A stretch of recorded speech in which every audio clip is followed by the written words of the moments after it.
इससे पहले 67 बीपीएससी में भी मुझे सफलता मिली थी, तब मुझे 158 रैंक मिला था।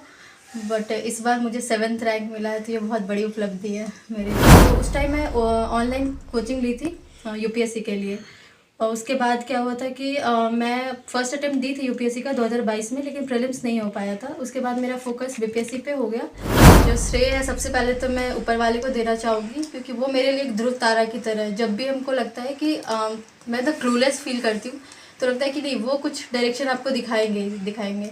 उसके बाद मैं अपने पेरेंट्स को अपना श्रेय देना चाहूँगी, क्योंकि वो मेरे लाइफ में बहुत इंपॉर्टेंट रोल प्ले किया। तो जब देखती थी तो लगता था कि पता नहीं सोसाइटी में ये हो रहा है, वो हो रहा है, और बस उस टाइम बस इतना पता था कि अगर आप यूपीएससी करते हैं और डीएम बन जाते हैं तो आपके पास बहुत पावर होगा। तो वो चीज़ ना दिमाग में बैठ गया था। और अभी ये जो 68 बीपीएससी का रिजल्ट आया, उसमें मुझे अभी सफलता मिली है। इससे पहले 67 बीपीएससी में भी मुझे सफलता मिली थी, तब मुझे 158 रैंक मिला था। बट इस बार मुझे 7th रैंक मिला है, तो ये बहुत बड़ी उपलब्धि है मेरे लिए और मेरे पूरे फैमिली के लिए। किस तरह से तैयारी किए थे, कहाँ रह कर किए हैं तैयारी? तो मैं अपना पहले जो बैकग्राउंड है, एजुकेशनल बैकग्राउंड, उससे बताती हूँ कि मैंने अपना 12th तक का पढ़ाई केंद्रीय विद्यालय नंबर 2 गया, यहीं से की हूँ। उसके बाद मैंने अपना ग्रेजुएशन ज्योग्राफी सब्जेक्ट में दिल्ली यूनिवर्सिटी के शहीद भगत सिंह इवनिंग कॉलेज से की हूँ, जो कि मेरा 2020 में कंप्लीट हो गया था। उसके बाद मैं नालंदा ओपन यूनिवर्सिटी से अपना मास्टर्स कंप्लीट की हूँ। और ग्रेजुएशन के बाद, कोविड के बाद, मैं अपना प्रिपरेशन स्टार्ट की थी।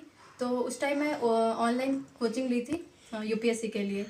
और उसके बाद क्या हुआ था कि मैं फर्स्ट अटेम्प्ट दी थी यूपीएससी का 2022 में, लेकिन प्रीलिम्स नहीं हो पाया था। उसके बाद मेरा फोकस बीपीएससी पे हो गया। और फिर बीपीएससी का जितना प्रिपरेशन था वो मैं खुद से की थी। प्रीलिम्स मेंस का था, जो भी आंसर राइटिंग करना था वो मैं खुद से की थी। अपना कॉपी वगैरह जो भी इवेल्युएट करना था वो भी मैं खुद से ही की थी। तो इसमें मतलब कि कहीं कोचिंग के तैयार हुए नहीं किसी? हाँ, कोचिंग का मेरा जो रोल है वो ये था कि मेरा जो बेस था, जो मैं जब स्टार्ट की थी यूपीएससी के लिए, उस बेस को क्लियर करने के लिए मेरा कोचिंग इम्पॉर्टेंट रोल प्ले किया है स्टार्टिंग में। तो कोचिंग कहाँ गया किए थे? नहीं, कोचिंग मैं दिल्ली में ही की थी, लेकिन वो ऑनलाइन था। तो कितने वही घंटे कितने घंटे तैयारी करते हैं? जब मैं स्टार्ट की थी पढ़ना, उस टाइम पे डेली बेसिस पे 8-9 घंटे हो जाते थे। और जब एग्ज़ाम नज़दीक आता है ना, तो आप 10-12 घंटे मान लीजिए, इतना हो जाता है। तो आपको लगा कि हम 7वां रैंक लाएंगे या फिर टॉप 10 के अंदर में रहेंगे? नहीं, इस बार तो मतलब थोड़ा उम्मीद भी नहीं था कि लिस्ट में आया, क्योंकि मैं ना प्रेफरेंस बस 3 ही डाली थी कि अगर अंडर 15 आएगा तो आपको रैंक मिलेगा, नहीं तो नहीं मिल पाएगा, क्योंकि ऑलरेडी सेलेक्टेड थे।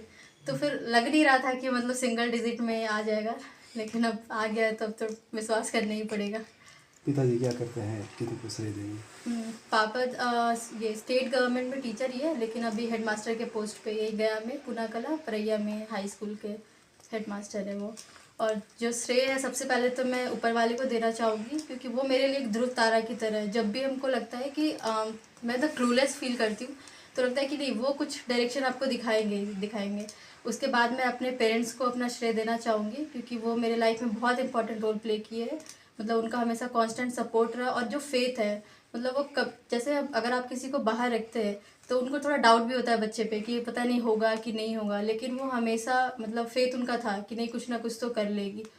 तो मैं उनको देना चाहूँगी। उसके अलावा मेरे कुछ सेलेक्टेड फ्रेंड्स हैं जो बहुत, मतलब कह सकते हैं कि मतलब बहुत अच्छा रोल प्ले किए। और एक मेरी फ्रेंड है, बेस्ट फ्रेंड, बचपन की फ्रेंड है, वो तो मतलब मेरे फैमिली से भी बढ़कर है मेरे लिए। वो मेरे लिए बहुत ज़्यादा, मतलब शुरुआत पढ़ाई कैसे रही आपकी?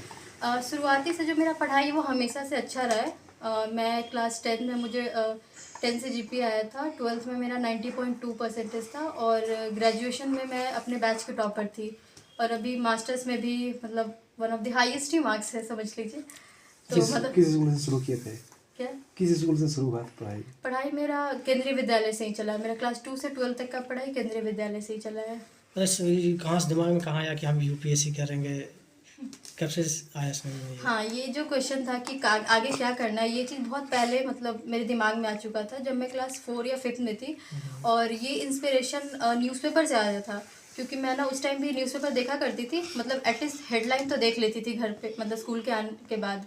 तो जब देखती थी तो लगता था कि पता नहीं सोसाइटी में ये हो रहा है वो हो रहा है, और बस उस टाइम बस इतना पता था कि अगर आप यूपीएससी करते हैं और डीएम बन जाते हैं तो आपके पास बहुत पावर होगा।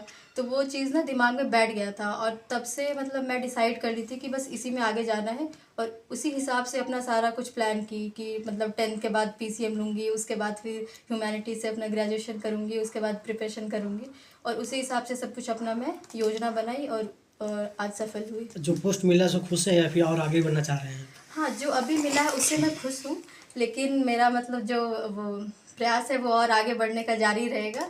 जितना भी मौका मिलेगा मैं कोशिश करूँगी कि मैं इससे ऊपर जाऊँ। क्या कुछ बनना चाहेंगे आप? ये अ, एम रहेगा आपको कि हम इस लक्ष्य पर हम जाएंगे? सबका तो सबसे यही रहता है लक्ष्य कि आप एक बार यूपीएससी में अच्छा रैंक लाकर आईएएस बन जाए, तो मेरा भी वही रहेगा। टाइमिंग कैसे निकालते थे 12 घंटा पढ़ने के लिए?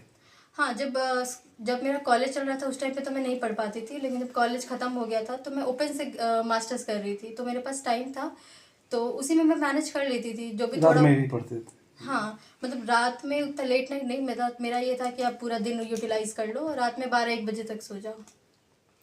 ठीक। माँ क्या करते हैं? मम्मी हाउसवाइफ है।